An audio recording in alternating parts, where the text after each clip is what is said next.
அண்ணா IAS academy சாதனையாளர்களின் சங்கம். மக்களே, மாணவ நண்பர்களே, அனைவருக்கும் வணக்கம். நான் உங்கள் பொன்வேல் பாண்டியன், நடப்பு நிகழ்வுகள் ஆசிரியர்.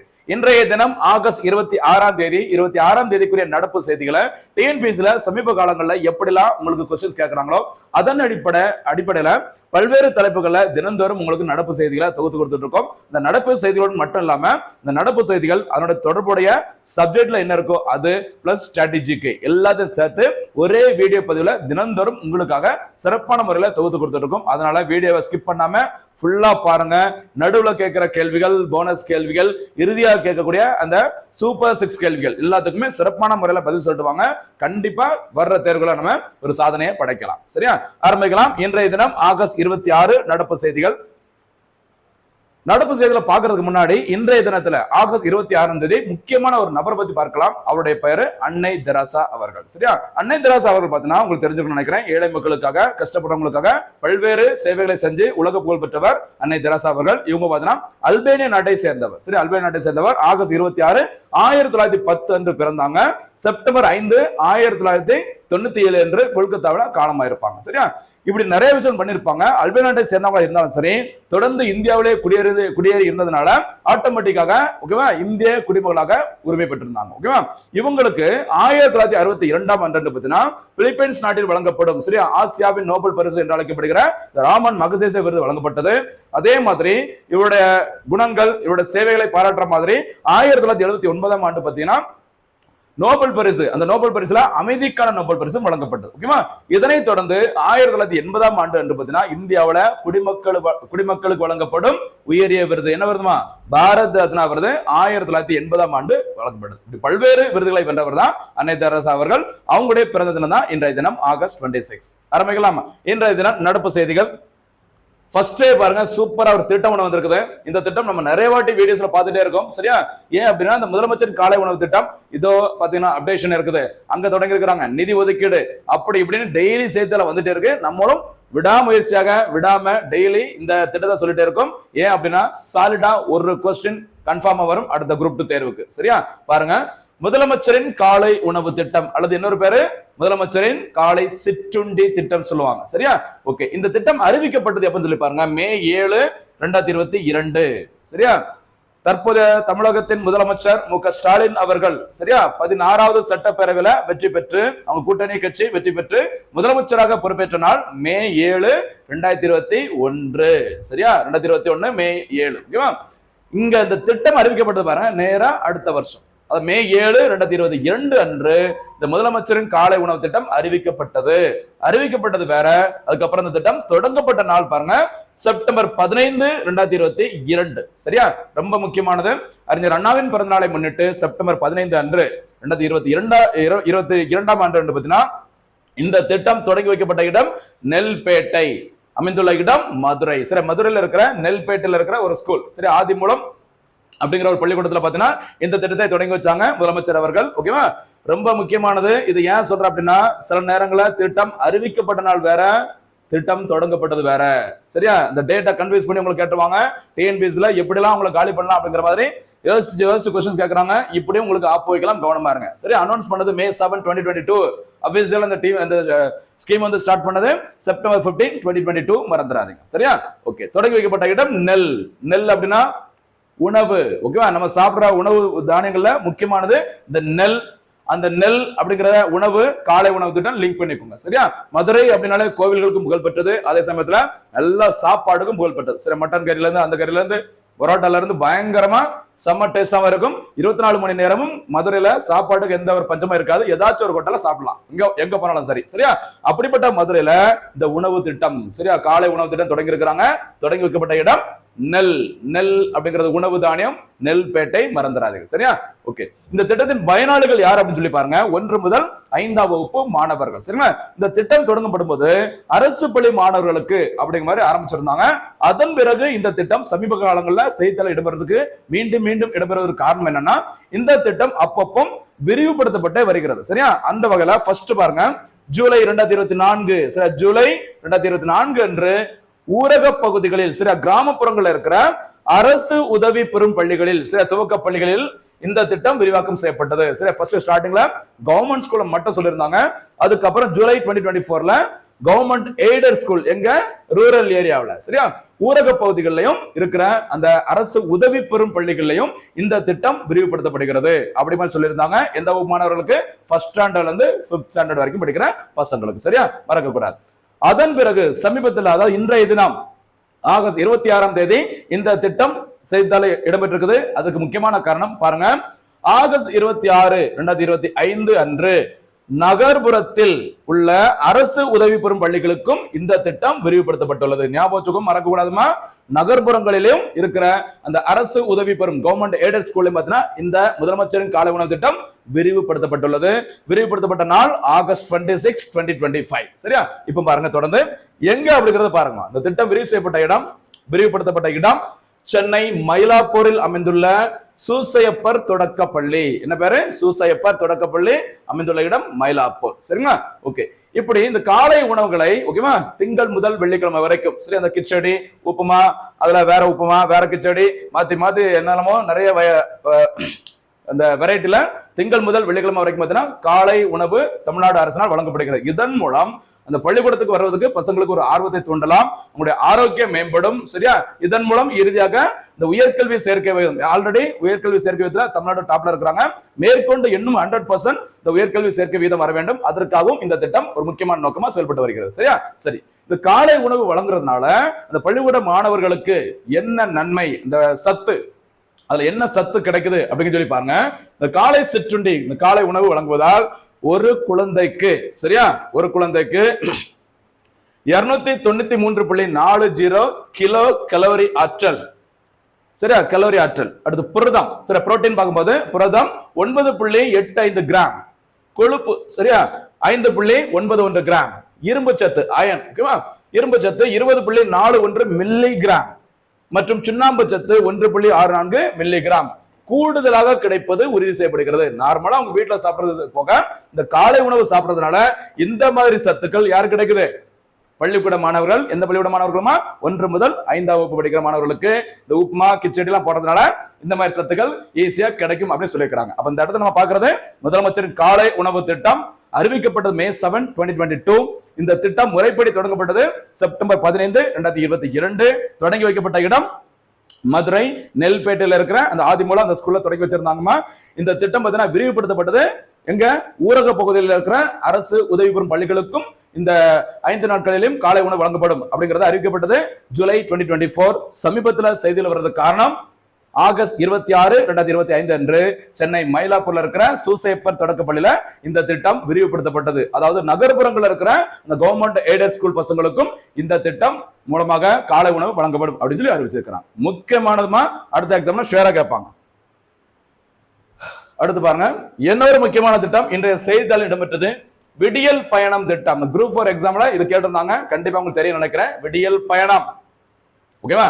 பாருங்க, தமிழக அரசால் மே 7, 2021 அன்று மகளிர் இலவச பேருந்து பயண திட்டம் அறிவிக்கப்பட்டது. பேரை பார்த்துக்கோங்க, என்ன பேருமா? மே 7ஆம் தேதி 2021 அன்று 16வது சட்டப்பேரவையில், சரி, அந்த தேர்தலில் வெற்றி பெற்று திமுக கூட்டணி வெற்றி பெற்றது. சரியா?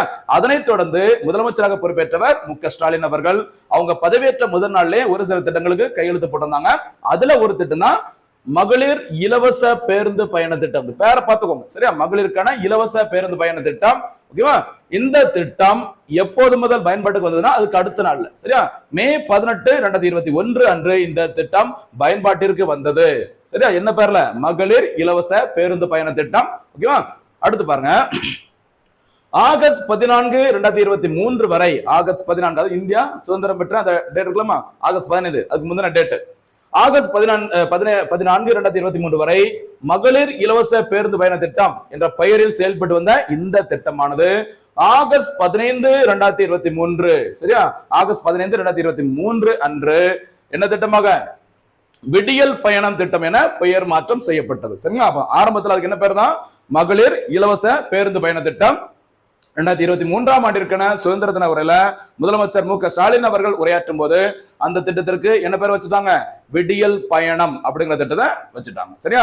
உங்களுக்கு தெரிஞ்சிருக்குமா அந்த விடியல் பயணத்தோட அந்த பஸ்ஸோட கலர் என்ன கலர் இருக்கும்? இந்த பிங்க் கலர்ல இருக்கும். சரிங்களா? இப்போ சிறப்பு சரியா ஸ்பெஷல் பஸ் விடுறாங்க விடியல் பயணங்கிற பேர்ல சூப்பரா புது பஸ் எல்லாம் நிறைய வந்துட்டு இருக்கு உங்களுக்கு தெரியும். ஓகேவா? சரி, இங்க பாருங்க. ஆகஸ்ட் 6, 2022 அன்று இந்த பிங்க் நிற சரியா அந்த இளஞ்சிவப்பு கலர் சொல்லுவாங்களா இந்த பிங்க் நிற பேருந்து சேவை அறிமுகப்படுத்தப்பட்டது. சரியா? ஏன்னா மகளிருக்கு எந்த பஸ்ல நம்ம போனா ஃப்ரீ அப்படிங்கிறது சரியா தெரியல. அதனால இந்த பிங்க் கலர்ல பாத்தீங்கன்னா இந்த ஒரு பெயிண்ட் சரியா ஒரு கலரை அடிச்சு அந்த திட்டம் தொடங்கப்பட்டது எப்போ? ஆகஸ்ட் 6, 2022. அந்த மகப்பேறு இந்த குழந்தைகள் தொடர்பான அந்த ஆம்புலன்ஸ் என்ன கலர்ல இருக்கும் பாத்தீங்களா? அதுவும் கிட்டத்தட்ட இதே பிங்க் கலர்ல தான் இருக்கும். சரியா? இதுல சில நேரங்கள் குழப்பங்கள் வரும். அதனாலதான் அதை தவிர்ப்பதற்காக இப்ப சிறப்பு பஸ் சூப்பரா போயிட்டு இருக்காங்க விடியல் பயணம் அப்படிங்கிற பேர்ல. சரியா? ஓகே, இந்த விடியல் பயணம் திட்டம் மூலமாக தொடங்கப்பட்டதன் மூலமாக பெண்கள் அரசு பேருந்துகளில் 30 கிலோமீட்டர் வரை எந்த கட்டணமும் செலுத்தாமல் பயணம் மேற்கொள்ளலாம். எத்தனை கிலோமீட்டர்மா? 30 கிலோமீட்டர் வரைக்கும் ஃப்ரீயா பஸ்ல போயிட்டு வர முடியும். ஓகேவா? இந்த மகளிர் விடியல் பயண திட்டத்தின் மூலமாக மாதந்தோறும் சராசரியாக பெண்கள் எவ்வளவு சேமிக்கிறாங்க?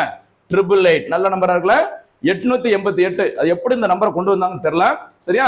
888 அவ்வளவு ரூபாய் மாதம் சேமிக்கிறாங்க இந்த திட்டத்தின் மூலமாக, விடியல் பயணம் திட்டத்தின் மூலமாக. காசு கொடுத்து போயிருந்தா இவ்வளவு ரூபாய் செலவாயிருக்கும். இப்ப அந்த காசு சேமிக்க முடிகிறது. அதனால சாதாரண ஏழை மக்களுக்கு இந்த அமௌண்ட் பெரிய தொகை தான். மருத்துவ சிகிச்சைக்கும் வேற சில நல்ல விஷயங்களுக்கும் இந்த தொகையை பயன்படுத்த முடியும் அப்படிங்கிற மாதிரி சொல்லியிருக்கிறாங்க. சரியா? மொத்தத்துல ஒரு நல்ல திட்டம் தான் விடியல் பயணம் திட்டம். அடுத்து பாருங்கம்மா, அப்புறம் 2 திட்டம் முக்கியமான திட்டம் பார்த்திருக்கோம் இன்றைய செய்தித்தாள்ல. விடியல் பயணம், அடுத்து முதலமைச்சரின் காலை உணவு திட்டம். சரியா? சரி, அடுத்து முக்கியமான ஒரு மாநாடுகள் பாருங்க. ஒரு மாநாடு சரியா இந்தியன் ஜியோகிராபி சம்பந்தப்பட்டது பாருங்கம்மா. சர்வதேச கடல்சார் உச்சி மாநாடு. சரியா? சர்வதேச கடல்சார் உச்சி மாநாடு 2025 நடைபெற உள்ள இடம் மும்பை. அப்ப இன்னும் நடக்க போகுது. சரியா? இன்னும் ஒரு மாசம் கழிச்சு பாருங்க. நடைபெறும் நாள் அக்டோபர் 27 முதல் 31ஆம் தேதி வரை. எந்த வருஷம்? 2025. எனக்கு கிட்டத்தட்ட 1.5 மாசம் மேல இருக்குல்ல.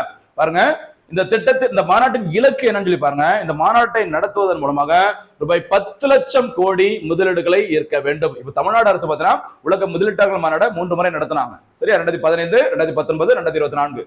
அந்த மாநாட்டை நடத்துறதுக்கு காரணமே வெளிநாடுகள்ல இருந்தும் சரி, இந்தியாவுக்கு பெரிய பெரிய அந்த தொழில் நிறுவனங்கள் இருந்தும் சரி முதலீடுகளை ஈர்க்க வேண்டும். சரியா? இன்வெஸ்ட்மெண்ட்.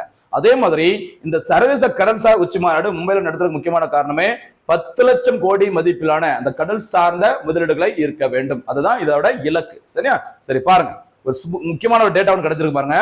2047ஆம் ஆண்டில் வளர்ந்த பாரதம் நமக்கு தெரியலாமா? விக்ஷித் பாரத். சரியா? தற்போது இந்தியா பார்த்தீங்கன்னா வளர்ந்து வரும் நாடாக இருக்குது. இந்தியா சுதந்திரம் பெற்று 100 ஆண்டுகள் நிறைவடையும் ஆண்டு 2047. அந்த 2047ஆம் ஆண்டுக்குள்ள இந்தியா எந்த நாடமா இருக்க வேண்டும்? விக்ஷித் பாரத், வளர்ந்த பாரதமாக இருக்க வேண்டும்.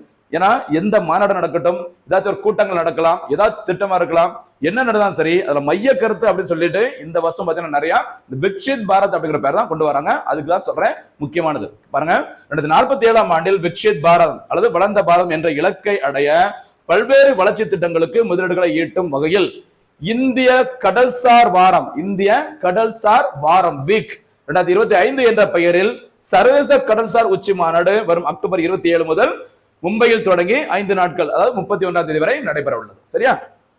அடுத்து பாருங்கம்மா. ஓகே, ஒரு முக்கியமானது புவியியல் இந்தியன் ஜியோகிராபி தொடர்பான ஒரு செய்தி வந்திருக்கு பாருங்க.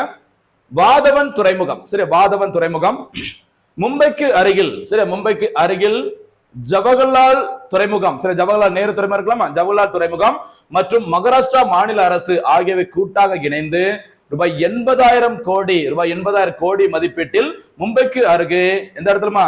பல்கார். சரி, பல்கார் மாவட்டத்தின் எந்த துறைமுகமா? இந்த வாதவன் துறைமுகம். ஓகேவா? வாதவன் என்ற இடத்தில் அதிநவீன ஆழ்கடல் துறைமுகம். சரி, அந்த டீப் போட்டு சொல்லுவாங்க. ஆழ்கடல் துறைமுகம் அமைக்கும் பணிகள் நடைபெற்று வருகிறது. அப்ப ஞாபகம் வச்சுக்குமா, முக்கியமான ஒரு துறைமுகம் செய்தியில் வரப்போகுது, வந்துகிட்டே இருக்குது. வாதவன் துறைமுகம் எங்க அமைக்கப்பட உள்ளது?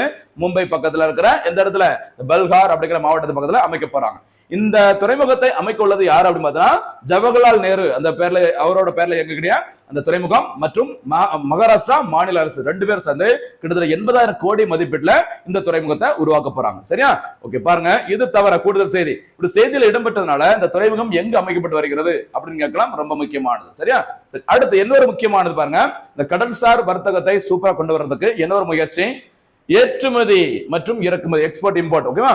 ஏற்றுமதி இறக்குமதி துறையினரின் வசதிக்காக Bharat container shipping line, Bharat container shipping line என்ற புதிய சரக்கு பெட்டக கப்பல் போக்குவரத்து நிறுவனத்தை அமைக்கும் பணிகளும் நடைபெற்று வருகிறது. சரி, ஏற்றுமதி இறக்குமதியை கொஞ்சம் இன்னும் ஈஸியா ஆக்கணும், சரி எளிமையாக்க வேண்டும் அப்படிங்கிறதுக்காக பாரத் கண்டெய்னர் ஷிப்பிங் லைன் என்ற ஒரு புதிய நிறுவனத்தையும் மத்திய அரசு உருவாக்கிட்டு இருக்கிறாங்க. ரொம்ப முக்கியமானது. சரியா, அடுத்து பாருங்க.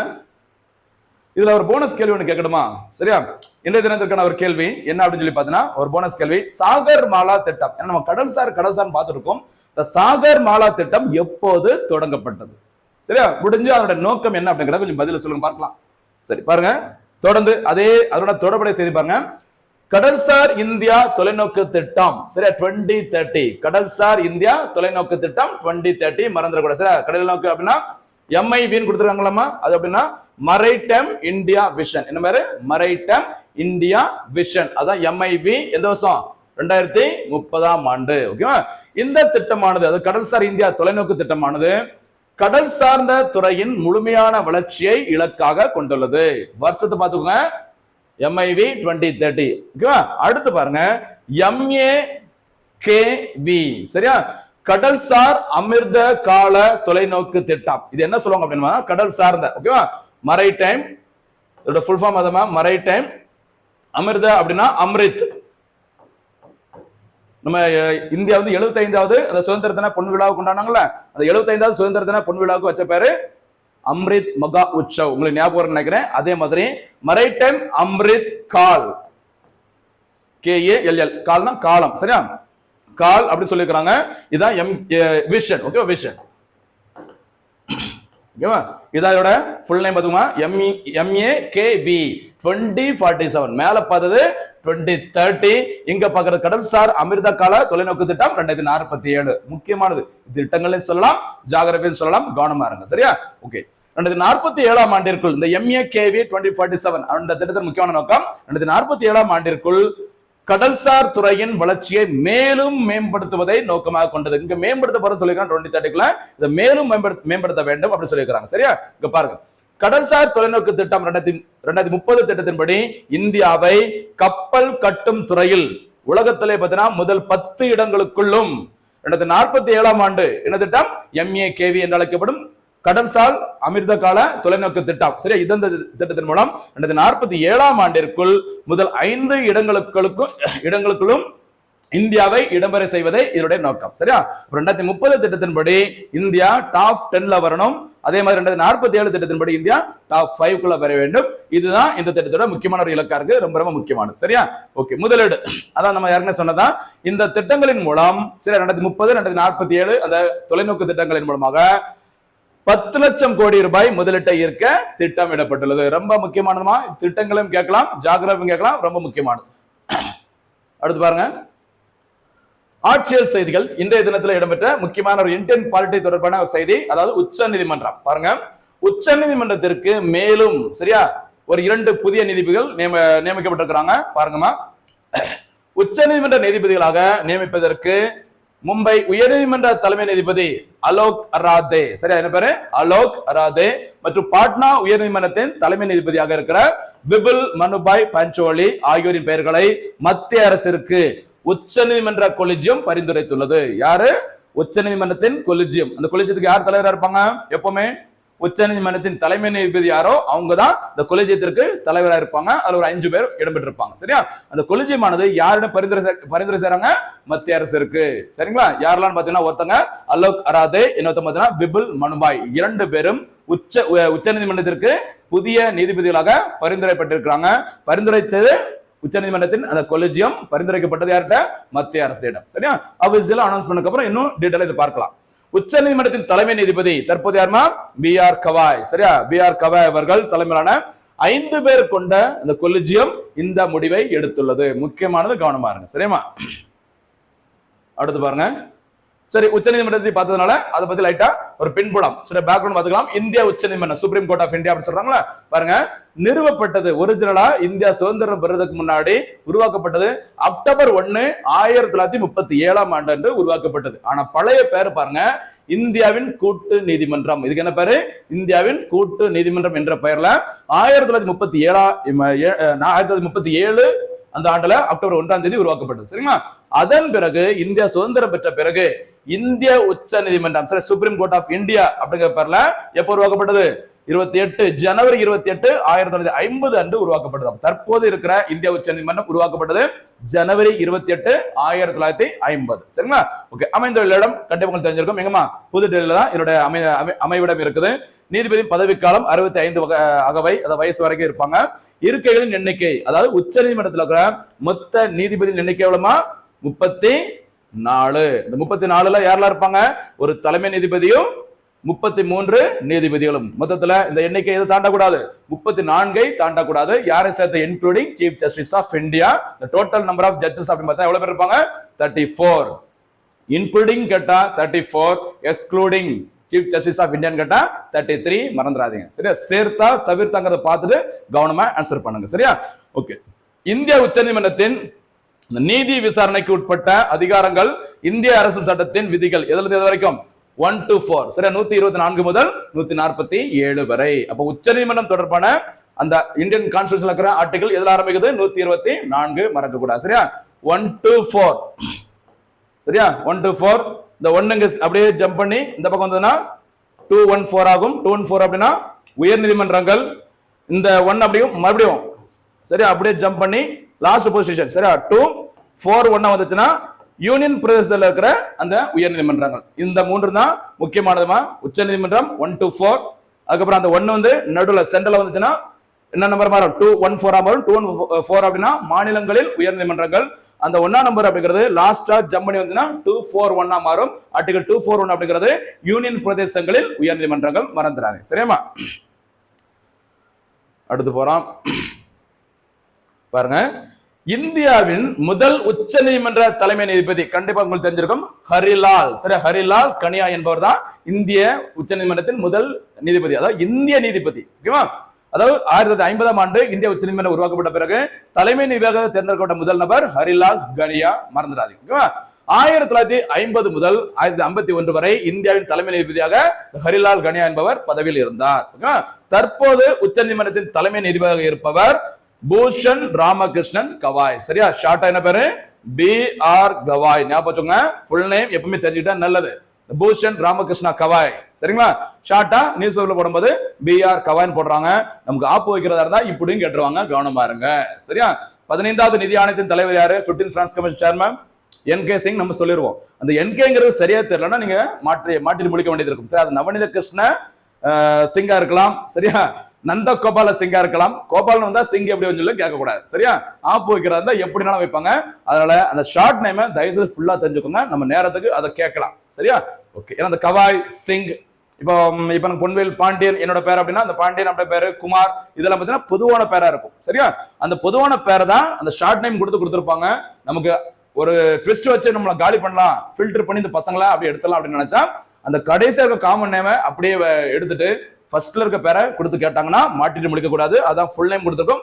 பூஷன் ராமகிருஷ்ணா கவாய் அவர்கள் தான் தற்போது உச்சநீதிமன்றத்தின் தலைமை நீதிபதி. இந்த இடத்துல ஒரு கேள்வி. ஓகேவா? இந்த தினத்திற்கான கேள்விகள் அது சூப்பர் 6 கேள்விகளோட நீங்க ஆட் பண்ணிக்கோங்க. பூஷன் ராமகிருஷ்ணா கவாய் அவர்கள் ஓகேவா உச்சநீதிமன்றத்தின் எத்தனையாவது தலைமை நீதிபதி? பதில் சொல்ல பார்க்கலாம். சூப்பர் 6 கேள்விகளோட ஆட் பண்ணிக்கோங்க.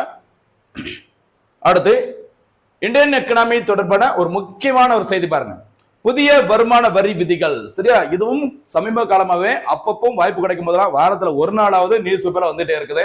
பாருங்க, புதிய வருமான வரி விதிகள். அதாவது 1961ஆம் ஆண்டு ஓகேவா இந்தியாவுல வருமான வரி சட்டம் கொண்டு வரப்பட்டது. சரியா? கடைசியா கொண்டு வரப்பட்ட அந்த இன்கம் டாக்ஸ் ஆக்ட்ங்கிறது 1961 தான். அந்த வரதட்சணை தடுப்பு சட்டம் எல்லாமே அந்த வருஷத்துல வரும். அதே வருஷத்துல புதிய வருமான அந்த சட்டம் கொண்டு வரப்பட்டதும் 1961 தான். அந்த சட்டத்திற்கு மாற்றாக புதுசா கொண்டு வர போறோம், அதுல திருத்தங்களை கொண்டு வர போறோம் சொல்லியிருக்காங்க. அதுல சில மாற்றங்கள் அப்பப்போ அறிவிச்சிட்டு இருக்காங்க. முறைப்படி எல்லாம் செயல்பட்டு வந்ததுக்கு அப்புறம் இன்னும் டீட்டெயில் பார்க்கலாம். இப்போதைக்கு கொஞ்சம் ஒரு சில விஷயங்களை நம்ம டிஸ்கஸ் பண்ணலாம். பார்க்கலாமா? சரி, அதுக்கு முன்னாடி உங்களுக்கு தெரியும் நினைக்கிறேன், இந்தியாவில் வருமான வரியை அறிமுகப்படுத்தியவர் யாருமா? இந்தியாவில் வருமான வரியை அறிமுகப்படுத்தியவர் 1860 அன்று யாரான? 1860ஆம் ஆண்டு ஜேம்ஸ் வில்சன். சரி, ஜேம்ஸ் வில்சன் அவர்கள் இந்தியாவில் முதல் முறையாக பட்ஜெட்டை தாக்கல் செய்தவர். சரியா? பட்ஜெட்டை தாக்கல் பண்ணது 1860ல. அந்த பட்ஜெட்டின் போதுதான் வருமான வரி முதல் முறையாக அறிமுகப்படுத்தப்பட்டது. எந்த வருஷம்? 1860. யாருமா? அப்போ ஜேம்ஸ் வில்சன். மறந்துடக்கூடாது. அதே சமயத்துல சுதந்திர இந்தியாவின் முதல் பட்ஜெட்டை தாக்கல் செய்தவர் சொல்ல பார்க்கலாம். போனஸ் கேள்வியா? சுதந்திர இந்தியாவின் முதல் பட்ஜெட்டை தாக்கல் செய்தவர் யார்? அவர் எந்த தேதியில சுதந்திர இந்தியாவின் முதல் பட்ஜெட்டை தாக்கல் செய்தார்? அந்த டேட்டு ஒரு முக்கியமான சரித்திர முக்கியத்துவம் வாய்ந்த ஒரு டேட்டு. அந்த டேட்ல தான் சுதந்திர இந்தியாவோட இண்டிபெண்டன்ட் இந்தியாவோட ஃபர்ஸ்ட் பட்ஜெட்டை பிரசன்ட் பண்ணாரு. யார் அவரு? எந்த டேட்ல அந்த பட்ஜெட்டை பிரசன்ட் பண்ணாங்க? இதுதான் இந்த சூப்பர் 6 ஸ்கேல்ல நீங்க சேர்த்துக்கோமா. இது ஓகேவா? சரி, அடுத்து பாருங்க. ஆகஸ்ட் 21ஆம் தேதி. ஓகேவா? சரி பாருங்க. சரி, ஃபர்ஸ்ட் பாயிண்ட் வந்து 1961ஆம் ஆண்டின் வருமான வரி சட்டத்திற்கு மாற்றாக புதிய வருமான வரி மசோதா ஆகஸ்ட் 12, 2025 அன்று நாடாளுமன்றத்தில் நிறைவேற்றப்பட்டது. அப்ப பார்லிமெண்ட்ல அதை வந்து எப்ப பாஸ் பண்ணிருக்காங்க? பெரும்பான்மை வாக்குகளை பெற்று ஆகஸ்ட் 12, 2025. சரியா? இந்த ப்ராசஸ் தெரிஞ்சுக்கோங்க. ஏன்னா இந்த சட்டம் 1961ல போடப்பட்டது. அதுக்கப்புறம் கிட்டத்தட்ட 65 ஆண்டுகள் வந்தாச்சு. அதுக்கப்புறம் தான் இப்ப இந்த சட்டம் வர்றதுனால இது ரொம்ப முக்கியத்துவம் வாய்ந்தது. கவனமா இருங்க. சரிங்களா? எப்ப பார்லிமெண்ட் நிறைவேற்றுறாங்க இந்த ப்ராசஸ் தெரிஞ்சுக்கோங்க. சரி, ஆகஸ்ட் 12, 2025. அதன் பிறகு அந்த ஆகஸ்ட் 12 அப்படியே மாத்தி போட்டுக்கோங்க. ஆகஸ்ட் 21. சரியா? ஆகஸ்ட் 21ஆம் தேதி குடியரசுத் தலைவர் திரௌபதி முர்மு அவர்கள் இந்த மசோதாவிற்கு ஒப்புதல் வழங்கியிருக்கிறாங்க. இதையடுத்து இந்த மசோதா சட்டமானது. சரியா? இப்ப பாருங்க. உரிய தேதிக்குள் வருமான வரி கணக்கு தாக்கல் செய்யாவிட்டாலும் டிடிஎஸ் தொகையை கோர இந்த மசோதா வழிவகுத்துள்ளது. சரியா? எந்த தொகை? டிடிஎஸ் தொகை. இந்த இடத்துல உங்களுக்கு எக்ஸ்ட்ரா போனஸ் கேள்வி. டிடிஎஸ் அப்படின்னா எக்கனாமிக்ஸ்ல என்ன டேம்? சரியா? அதை பத்தி நீங்க கமெண்ட்ஸ்ல இந்த சூப்பர் 6 கேள்விகளோட சேர்த்துக்கோங்க. டிடிஎஸ் தொகை அப்படின்னா என்ன அப்படிங்கறத தயவுசெய்து சூப்பர் 6 கேள்வியில பதிலா சொல்லுங்க பார்க்கலாம். சரியா? ஓகே. இந்த மசோதா மூலம் மதிப்பீட்டு ஆண்டு, சரியா, அசஸ்மெண்ட் இயர் அப்படி சொல்ற மதிப்பீட்டு ஆண்டு மற்றும் முந்தைய ஆண்டு previous years, ஓகேவா, இந்த 2 ஆண்டுகள் பயங்கரம் குழப்பமா இருந்தது. அது எப்படி வருமான வரியை நம்ம வந்து கணக்கிடும் போது இந்த வார்த்தையில கொடுத்திருப்பாங்க. பழைய வருமான வரி சட்டத்துல மதிப்பீட்டு ஆண்டு அசஸ்மெண்ட் இயர், முந்தைய ஆண்டு previous years. இது எப்படி கணக்கிட்டு வருமான வரியை நம்ம வந்து பிரசன்ட் பண்ண முடியும், தாக்கல் செய்ய முடியும் அப்படி சொல்லிட்டு ஒரு கன்ஃபியூஸ்ல இருக்கும்போது அதெல்லாம் வேண்டாம். அதுக்கு பதிலா ஒரே வார்த்தை பயன்படுத்திக்கலாம். என்ன வார்த்தை? வரி ஆண்டு. சரியா? வரி ஆண்டு, டாக்ஸ் இயர் அப்படி சொல்லுவாங்க. இந்த வரி ஆண்டு அப்படிங்கிறது ஏப்ரல் 1 முதல் மார்ச் 31ஆம் தேதி வரை, அதாவது நிதி ஆண்டு எப்பமோ அதே மாதிரி. சரிங்களா? அதே மாதிரி நீங்க எப்போ காசு சம்பாதிக்க ஆரம்பிக்கிறீங்களோ, ஒரு நிறுவனத்தை தொடங்கி நீங்க எப்போ காசு சம்பாதிக்க ஆரம்பிக்கிறீங்களோ, அல்லது தனிப்பட்ட முறையில நீங்க தொழில் தொடங்கி எப்போ காசு வருமானத்தை பார்க்க ஆரம்பிக்கிறீங்களோ அந்த டேட்ல இருந்து இந்த வரி ஆண்டு முடிகிற இந்த டேட்டு மார்ச் 31ஆம் தேதி வரைக்கும் நீங்க எவ்வளவு காசு சம்பாதிச்சிருக்கீங்களோ அதை மட்டும் நீங்க வருமான வரியா கணக்கு பார்த்து நீங்க அந்த இன்கம் டாக்ஸ் பே பண்ணா போதும் அப்படிமா சொல்லிக்கிறாங்க. அதுக்கு வச்ச பேர் தானமா வரி ஆண்டு. எப்ப ஆரம்பிக்கும்? ஏப்ரல் 1 முதல் மார்ச் 31ஆம் தேதி வரை, மறக்க கூடாது. சரிங்களா? இந்த மதிப்பீட்டு ஆண்டு முந்தைய ஆண்டுக்கு பதிலா ஒரே வார்த்தையை உள்ள கொண்டு வராங்க. எக்கனாமிக்ஸ்ல இது கேட்கலாம், வரி ஆண்டு அப்படின்னா என்னன்னு. அடுத்து விருதுகள் பாருங்க. முக்கியமான ஒரு விருது தேசிய நல்லாசிரியர் விருது. தேசிய நல்லாசிரியர் விருது கண்டிப்பா தெரிஞ்சிருக்கணும்னு நினைக்கிறேன். சரியா? இந்தியாவுல ஆசிரியராக இருந்து குடியரசுத் தலைவராக பதவி உயர் பெற்ற ஒரு முக்கியமான ஒரு தலை சிறந்த தலைவர், அவரோட பேரு ராதாகிருஷ்ணன் அவர்கள். சரிங்களா? அவங்களுடைய பிறந்த நாள் செப்டம்பர் 5ஆம் தேதி தேசிய ஆசிரியர்கள் தினம். அந்த தினத்தன்று மத்திய அரசானது பார்த்தீங்கன்னா தேசிய நல்லாசிரியர் விருதுகளை வழங்கிட்டு இருக்கிறாங்க. ஒவ்வொரு ஆண்டும் கொடுத்துட்டு இருக்கிறாங்க. சரியா? சமீபத்துல இந்த விருதுக்கு எத்தனை பேர் தேர்ந்தெடுக்கப்பட்டிருக்காங்க, அதுல இருந்து யாரெல்லாம் தமிழ்நாட்டை சேர்ந்த ஆசிரியர் பெருமக்கள் அப்படிங்கிறத பார்க்கலாம். சரியா? பாருங்க. 2025ஆம் ஆண்டிற்கான தேசிய நல்லாசிரியர் விருதிற்கு 45 பேர் தேர்வு செய்யப்பட்டுள்ளனர். எத்தனை நம்பர்மா? 45. சரியா? ரோஹித் சர்மாவோட ஜெர்சி நம்பர் 45 தானே வரும். சரியா? 45 ஆசிரியர்கள் தேர்வு செய்யப்பட்டுள்ளனர். இதில் தமிழகத்திலிருந்து தேர்ந்தெடுக்கப்பட்டு இருக்கிறவங்க 2 ஆசிரியர்கள், 2 பேருமே பார்த்தீங்கன்னா ஆசிரியர்கள். சரி, விமன் டீச்சர்ஸ் ஞாபகம் வச்சுக்கோங்க. ஓகேவா?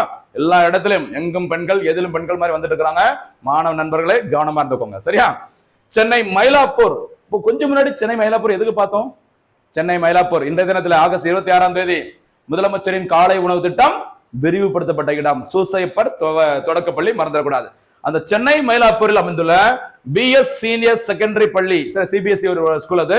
அந்த பள்ளியை சேர்ந்த ரேவதி பரமேஸ்வரன் அவர்களுக்கும் திருப்பூர் மாவட்டம் உடுமலைப்பேட்டை பாரதியார் நூற்றாண்டு அரசு பெண்கள் மேல்நிலை பள்ளி ஆசிரியை எம் விஜயலட்சுமி அவர்களுக்கும் இந்த தேசிய நல்லாசிரியர் விருது 25ஆம் ஆண்டிற்கான விருது வழங்கப்பட்டுள்ளது. அப்போ தேசிய நல்லாசிரியர் விருது செப்டம்பர் 5ஆம் தேதி வழங்குவாங்க, மத்திய அரசு வழங்குவாங்கம்மா.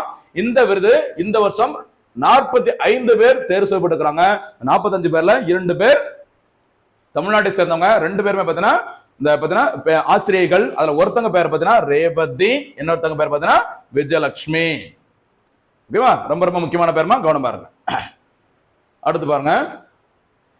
மத்திய கல்வி அமைச்சகம் சார்பில் இந்திய அளவில் சிறந்த ஆசிரியர்களுக்கு தேசிய நல்லாசிரியர் விருது வழங்கப்பட்டு வருகிறது. இப்படியும் கேட்கலாம், இந்த தேசிய நல்லாசிரியர் விருது எந்த அமைச்சகத்தின் மூலம் வழங்கப்பட்டு வருகிறது? மத்திய கல்வி அமைச்சகம். தற்போது கல்வி அமைச்சராக இருப்பவர், கல்வித்துறை அமைச்சராக இருப்பவர் யாருமா? தர்மேந்திர பிரதான். மறந்துடக்கூடாது, சரியாமா? ஓகே. இந்த தேசிய நல்லாசிரியர் விருதிற்கு பரிந்துரைக்கப்பட்டிருந்தாங்க அப்படின்னா அவங்களுக்கு வழங்கப்படும் பரிசு தொகையோட அமௌண்ட் மொத்தம் 50,000 ரூபாய். சரி, 50,000 ரூபாய் பரிசு தொகை வழங்கப்படும். இந்த பரிசு தொகை, சர்டிபிகேட் எல்லாமே பார்த்தீங்கன்னா இந்த தேசிய நல்லாசிரியர் விருதானது எப்ப வழங்கப்படும்? டெல்லியில், சரியா, டெல்லியில் நடைபெற நிகழ்ச்சியில செப்டம்பர் 5ஆம் தேதி அன்று ஆசிரியர் தின விழாவின் போது வழங்கப்படும். சரியா, தேசிய ஆசிரியர் தினம் செப்டம்பர் 5 அன்றைய தினத்துல டெல்லியில் நடைபெறும் நிகழ்ச்சியில தான் இந்த விருது வழங்கப்படுகிறது. ரொம்ப முக்கியமானது, கவனமா இருங்க. சரியா, விளையாட்டு செய்திகள். விளையாட்டு செய்தி அப்படின்னாலே நிறைய பேர் எங்கடா சிலபஸ்ல இருக்கு அப்படின்னு நீங்க நினைக்கலாம். மறுபடியும் சொல்றேன், குரூப் 2 மெயின்ஸ்ல கூட ஆர் வைஷாலி அவர்கள் எந்த விளையாட்டுடன் தொடர்புடையங்க அப்படின்னு கேட்டிருந்தாங்க. யாருமா ஆர் வைஷாலி அவர்கள்? பிரக்ஞானந்தா, ஓகேவா? பிரக்ஞானந்தா அல்லது பிரக்ஞானந்தா இருக்காங்கல்ல, கிராண்ட் மாஸ்டர், அவங்களுடைய அக்கா பேர் தான் ஆர் வைஷாலி. வைஷாலி அவர்களும் பிரக்ஞானந்தா அவர்களும் செஸ் போட்டியில கலக்கிட்டு இருக்கிற தமிழ்நாட்டை சேர்ந்த நபர்கள். சரியா, அதனால அத செய்தியில் இடம்பெற்றது. குரூப் 2 மெயின்ஸ்ல கேட்டாங்க அப்படின்னா பிரிலிம்ஸ்ல விளையாட்டு துறைக்கு நம்ம முக்கியத்துவம் எப்பவுமே குறையல அப்படிங்கிற ஞாபகம் வச்சுக்கோங்க. சரியா, விளையாட்டு செய்திகள். தங்கம் வென்றார் இந்தியாவின் மீராபாய் சானு. இந்தியாவோட உண்மையான ஒரு தங்க மகன் கூட சொல்லலாம் இவங்க. சரியா, மீராபாய் சானு அவர்கள் கவனமா இருக்குமா? எந்த போட்டியில புகழ் பெற்றவங்க? பளு தூக்குதல், வெயிட் லிப்டிங்ல உலக புகழ் பெற்றவங்க, உலக சாம்பியன் பட்டம். சரியா, ஒலிம்பிக் போட்டியில பதக்கம், காமன்வெல்த் போட்டியில பதக்கம், இப்படி நிறைய சாதனை படைத்தவர் மீராபாய் சானு அவர்கள். அவங்கள பத்தி ஒரு செய்தி பாருங்க. காமன்வெல்த் சாம்பியன்ஷிப் போட்டி, சரி, அதற்கான பளு தூக்குதல் போட்டியானது நடைபெற்று வரும் இடம் அகமதாபாத், குஜராத் மாநிலம் அகமதாபாத்ல 2025ஆம் ஆண்டிற்கான காமன்வெல்த் அமைப்புகளுக்கு இடையிலான அந்த பளு தூக்குதல் அல்லது வெயிட் லிப்டிங் போட்டியானது நடைபெற்று வருகிறது. சரியா, இந்த போட்டியில 48 கிலோ எடை பிரிவில் தங்க பதக்கத்தை வென்று சாதனை படைத்திருக்கிறாங்க மீராபாய் சானு அவர்கள். சரியா, இந்த 48 கிலோ எடை பிரிவில் இதற்கு முன்பு உலக சாம்பியன்ஷிப், அதாவது 2017ஆம் ஆண்டு உலக சாம்பியன் பட்டத்தை வென்று சாதனை படைத்தவர் மீராபாய் சானு அவர்கள். சரியா, இது தவிர முக்கியமான ஒரு சில சாதனைகளும் படைத்திருக்கிறாங்க மீராபாய் சானு அவர்கள். என்னன்னு சொல்லி பாருங்க. டோக்கியோ ஒலிம்பிக்ஸ் 2020, அதாவது டோக்கியோல 32வது கோடைகால சம்மர் ஒலிம்பிக்ஸ் போட்டி நடைபெற்றது. 20ஆம் ஆண்டிற்கானது கோவிட்-19 காரணமாக 2021ஆம் ஆண்டு கோவிட், சரியா, அந்த டோக்கியோல ஒலிம்பிக் போட்டி நடைபெற்றது. எத்தனை ஒலிம்பிக் போட்டி? 32வது ஒலிம்பிக் போட்டி. இந்த ஒலிம்பிக் போட்டியில சரியா 49 கிலோ எடை பிரிவு, எக்ஸ்ட்ரா 1 கிலோ, சரி, 49 கிலோ எடை பிரிவில் வெள்ளி பதக்கம், ஜஸ்ட் மிஸ்ல அவங்களுக்கு தங்க பதக்கம் பறி போனது. வெள்ளி பதக்கத்தை வென்று சாதனை படைச்சவங்க மீராபாய் சானு. அப்ப உலக சாம்பியன் பட்டம், டோக்கியோ ஒலிம்பிக்ல வெள்ளி பதக்கம், மறக்காதீங்க. ஓகேவா? ஓகே. இப்படி விளையாட்டுகள்ல பல்வேறு சாதனை படைச்சவங்களுக்கு இந்திய அரசால் வழங்கப்படும் அந்த உயரிய விருதுக்கு என்ன பேரு? மேஜர் தயான்சந்த் கேல் ரத்னா விருது. இந்த விருது 2018ஆம் ஆண்டு அன்று யாருக்கு வழங்கப்பட்டது? மீராபாய் சானு அவர்களுக்கு வழங்கப்பட்டது. இந்த விருது 2018ஆம் ஆண்டு 2 நபர்களுக்கு வழங்கப்பட்டது. அதுல ஒருத்தங்க மீராபாய் சானு, இன்னொருத்தங்க முக்கியமான ஒரு கிரிக்கெட் பிளேயர். யாருமா? இந்தியன் கிரிக்கெட் அப்படின்னா சமீப காலங்கள்ல பயங்கரமான ஒரு நபர். உங்களுக்கு கண்டிப்பா யாரு பேர் சொன்னா ஒரு பயங்கரமா ஒரு ஃபோர்ஸ், ஒரு எனர்ஜி கிடைக்கும் சொல்லுவாங்களா? எந்த ஒரு கிரிக்கெட் பிளேயர் அவ்வளவுக்குள்ள வெறித்தனமா இருக்கும் ஒரு விளையாட்டுல. சும்மா அப்படியே விளையாடிட்டு போறாலும் கிடையாது. வின் பண்ணாலும் சரி, இந்தியா தோக்குற மாதிரி இருந்தாலும் சரி, அவரோட வெறித்தனம் எப்பவுமே குறையாது. யார் அவரு? விராட் கோலி. விராட் கோலிக்கும் மீராபாய் சானு அவர்களுக்கும் எந்த ஆண்டிற்கானது? 2018ஆம் ஆண்டிற்கான எந்த விருது வழங்கப்பட்டதுமா? விளையாட்டுத்துறைக்கான, இந்தியாவில் விளையாட்டுத்துறைக்கான உயரிய விருது, தயான்சந்த் கேல் ரத்னா விருது. எந்த வருஷத்துக்கானது பாத்துக்கோங்க. எந்த வருஷத்துக்கானது? 2018. இந்த 18க்கும் விராட் கோலிக்கு நிறைய கனெக்ஷன் வர நினைக்கிறேன். இப்ப சமீபத்தில் நடந்து முடிந்தது எத்தனை ஐபிஎல் கிரிக்கெட் போட்டிமா? எத்தனை ஐபிஎல் சொல்லுங்க, சொல்லுங்க சார். எத்தனை ஐபிஎல்? 18வது ஐபிஎல். ஓகேவா? அந்த 18 ஐபிஎல்ல ஆர்சிபி அணி சாம்பியன் பட்டத்தை வென்றது. அதே மாதிரி எந்த ஆண்டிற்கான விராட் கோலி ஜெர்சி நம்பர் 18, 2018ஆம் ஆண்டு இந்தியாவுல ஸ்போர்ட்ஸுக்கான ஹையஸ்ட் அவார்ட் தயான்சந்த் கேல் ரத்னா விருது வழங்கப்பட்டது. சரிங்களா? எப்படின்னே தெரியல, விராட் கோலிக்கு 18ஆம் நம்பர் அந்த அளவுக்கு செட் ஆயிருக்கு, பாத்துக்கலாம். சரியா? ஓகே. இப்படி நம்ம யாரை பார்த்துட்டு இருக்கோம்? விராட் கோலி பார்த்தோன்னே நம்ம மீராபாய் சானு அவர்களை மறந்துடாதீங்க. மீராபாய் சானு அவர்கள் மணிப்பூர் மாநிலத்தை சேர்ந்தவர். மணிப்பூர் மாநிலத்தின் மணிமகுடம் அவங்களை அப்படி சொல்லலாம். சரியா? மணிப்பூர் மாநிலத்தை சேர்ந்த மீராபாய் சானு சில வெயிட் லிப்டிங்ல உலக புகழ் பெற்றவர். உலக சாம்பியன் பட்டம் 2017. அதுக்கப்புறம் பாத்தீங்கன்னா டோக்கியோ ஒலிம்பிக்ல வெள்ளி பதக்கம் 2021ஆம் ஆண்டு வின் பண்ணி இருந்தாங்க. அதுக்கப்புறம் 2018ஆம் ஆண்டு உங்களுக்கு பாத்தீங்கன்னா தயான்சந்த் கேல் ரத்னா விருது வழங்கப்பட்டது. சமீபத்தில் செய்தியில் இடம்பெறது காரணம் 2025ஆம் ஆண்டிற்கான காமன்வெல்த் விளையாட்டு போட்டி அதுல இந்த பளுதூக்கல் போட்டியானது எங்க நடைபெற்று வருகிறது? அகமதாபாத்ல. அந்த போட்டியில 48 கிலோ எடைப்பிரிவில் தங்கம் வென்று சாதனை படைத்திருக்கிறாங்க மீராபாய் சானு. சரியா? செம்ம ஒரு சாதனை பெண்மணி, மறந்துடாதீங்க. இந்த மாநிலத்தை சேர்ந்தவர். M for Mirabai, M for Manipur, மறக்காதீங்க. ஓகேவா? சரி, ஏற்கனவே நம்ம ஒரு சில அந்த சூப்பர் 6 கேள்விகள் நம்ம கேட்டிருக்கிறோம். நடுவுல இன்னும் ஒரு சில சூப்பர் 6 கேள்விகளை நான் கேட்க விரும்புறேன். சரியா?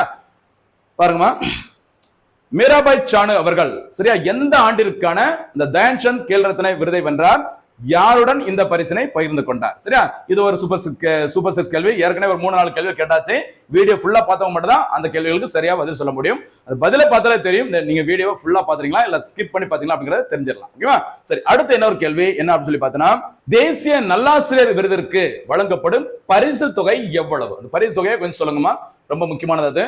அடுத்து, இந்தியாவுல வருமான வரி சட்டம், அடுத்த சூப்பர் 6 கேள்வி, வருமான வரி சட்டம் எப்போது ஏற்றப்பட்டது? ரொம்ப முக்கியமானது, கவனமா இருங்க. சரியா?